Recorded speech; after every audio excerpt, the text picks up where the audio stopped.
So what are reasons that you don't want to tell your story? Well, I think they're probably universal. You don't have enough time. You don't like to journal.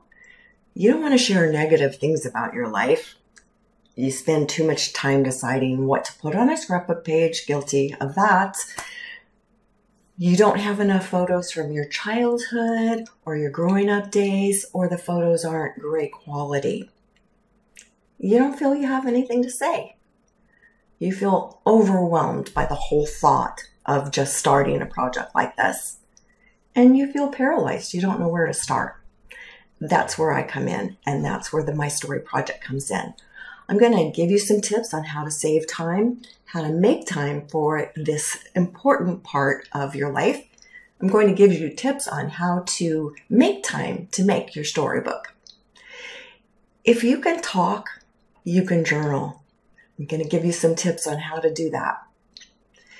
What you choose to share is your own decision. Not everybody wants to put out there the negative things that have happened to them. And that's okay. You don't have to. Whatever you want to share, it's totally up to you. My story is about storytelling. It's not about using every single embellishment in a kit or a collection. It's really about minimal embellishments, again, with the story as the focus. Do you think your life is boring and you don't have anything to say? Well, do you talk to your friends, your family? What do you talk about? If you talk to anybody else besides yourself, and even with yourself, you have something to say, and that needs to be recorded. The My Story Project is broken down into several bite-sized sections. Right now, this is just section 1. It's early childhood, I call it. Basically, birth to up to school, your first day of school. The second segment will be school days. The third will be young adulthood, and then adulthood, and then a senior if you are a senior.